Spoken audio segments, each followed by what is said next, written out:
Ferruccio Lamborghini was a man who knew engines. From a young age, he was fascinated by the inner workings of machines. He spent countless hours tinkering and learning, driven by an insatiable curiosity and a passion for mechanics.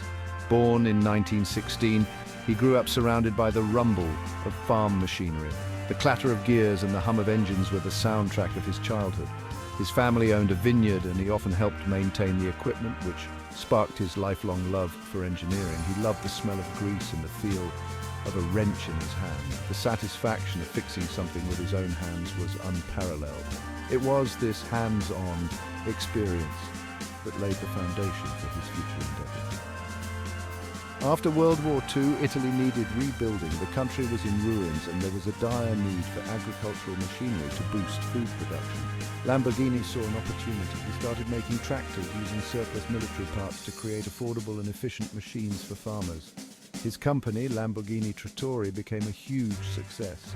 Farmers loved his tractors. They were not only affordable, but also incredibly durable and easy to maintain, which made them a favorite among the farming community.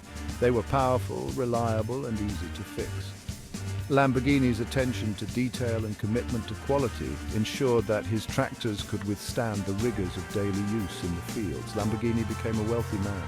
His success in the tractor business allowed him to expand his horizons and explore other interests. He could afford the finer things in life, like fast cars. His wealth enabled him to indulge in his passion for luxury automobiles, and he began collecting some of the most prestigious cars of the time. And one of his favorites was a Ferrari 250 GT. This car was a symbol of elegance and performance, and Lamborghini admired its design and engineering. It was a beautiful car, sleek and powerful. The Ferrari 250 GT was a masterpiece of automotive engineering, and it represented the pinnacle of luxury and speed. But Lamborghini wasn't completely happy with it. Despite its many virtues, he found certain aspects of the car lacking. He thought the clutch was too weak. It kept braking. This annoyed him. As a man who prided himself on mechanical excellence, he couldn't tolerate such flaws. He was, after all, a mechanic at heart. His dissatisfaction with the Ferrari's clutch would eventually lead him to a new venture, one that would change the automotive world forever. Lamborghini decided to take matters into his own hands. He was a man of action, not one to sit idly by when faced with a problem. His tractors were renowned for their reliability, and he believed he could bring the same level of excellence to sports cars. He went to see Enzo Ferrari himself. It was a bold move, confronting the man who was already a legend in the automotive world. Ferrari was a legend, a racing driver turned car maker. His cars were the epitome of speed and style, admired by enthusiasts around the globe. He was known for his fiery personality and his even faster cars. His passion for racing was evident in every vehicle that bore his name. Lamborghini told Ferrari about the clutch problem. He suggested a solution. Ferrari wasn't impressed. The conversation quickly turned heated. He saw Lamborghini as just another tractor maker, a nobody. To Ferrari, Lamborghini's suggestions were an affront to his expertise. He scoffed at the suggestion. The idea that a tractor manufacturer could teach him anything about sports cars was laughable. Some say Ferrari told Lamborghini to stick to tractors. The word stung, a clear dismissal of Lamborghini's potential. "You know nothing about making sports cars," he supposedly said. The insult was clear and it cut deep. Whether those were his exact words, we'll never know. The details of that conversation have been lost to history. But one thing is certain, Lamborghini left that meeting furious. His anger would fuel his ambition, leading to the creation of a new kind of sports car, one that would rival Ferrari's own. The encounter with Ferrari lit a fire in Lamborghini's belly. He was insulted. Enzo Ferrari had dismissed him, belittling his complaints about the Ferrari cars he owned. This was a blow to Ferruccio's pride, a challenge he couldn't ignore. He was determined to prove Ferrari wrong. He wasn't just a tractor manufacturer, he was a visionary, a man with a passion for engineering and excellence. He decided to build his own sports car, a car that would not only rival Ferrari but surpass it in every way, a car better than any Ferrari. He envisioned a machine that would combine speed, luxury and reliability, something that Ferrari had failed to deliver in his eyes. This wasn't just about business, this was personal. It was about proving a point, about showing the world that he could do it. Lamborghini poured his heart and soul into the project. He spent countless hours in the workshop obsessing over every detail. He hired the best engineers he could find. He demanded perfection. Every component, every design choice was scrutinized to ensure it met his high standards. He wanted his car to be fast, of course. Speed was essential, but it wasn't the only thing that mattered. But he also wanted it to be luxurious and reliable. He wanted a car that was as comfortable on a long drive as it was thrilling on a racetrack. He wanted it to be the ultimate driving machine. A car that would redefine what a sports car could be. A car that could turn heads on the road and on the track. A car that would make people stop and stare. A car that would make Enzo Ferrari eat his words. The first Lamborghini car was unveiled at the 1963 Turin Motor Show. It was called the 350 GTV.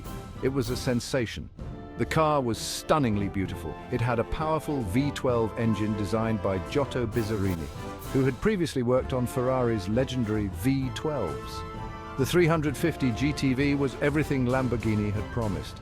It was fast, it was luxurious, and it was undeniably Italian. It was a direct challenge to Ferrari. The battle of the supercars had begun. Section 5. Building a legacy, brick by brick. Success didn't come easy. Lamborghini faced many challenges in those early years. Money was tight, production was slow, and there were technical problems to overcome. But Lamborghini never gave up. He was involved in every aspect of the business. He pushed his engineers hard. He wanted his cars to be the best. He knew that to compete with Ferrari, he had to be ruthless. Section 6. The 350 GT A-Star is born. In 1964, Lamborghini launched the 350 GT, a refined version of the 350 GTV prototype. It was an instant hit. Car enthusiasts loved its elegant design and its powerful engine. The 350 GT established Lamborghini as a serious contender in the supercar world. The company grew rapidly. New models followed, each one more outrageous than the last. The Miura, with its groundbreaking mid-engine design, became an icon of the 1960s. Section 7. Challenges on the road to success. The road to success was not always smooth. Lamborghini faced financial difficulties in the 1970s. The global oil crisis hit the company hard.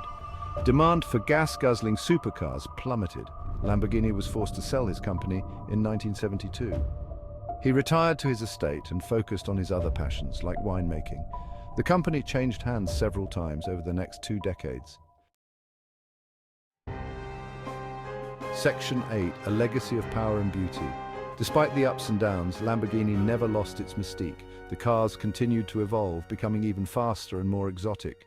The Countach, the Diablo, the Murcielago, these names became synonymous with power, passion, and Italian flair. Today, Lamborghini is owned by the Volkswagen Group. It is one of the most respected supercar manufacturers in the world. Lamborghinis are still hand-built in Sant'Agata Bolognese, Italy, not far from where Ferruccio Lamborghini built his first tractor. Section 9. Lamborghini's Raw Echoes. Ferruccio Lamborghini died in 1993 at the age of 76. He left behind a legacy of innovation and defiance. His cars are still some of the most desirable in the world.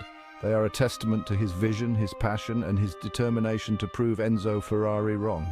And you know what? He succeeded, he really did.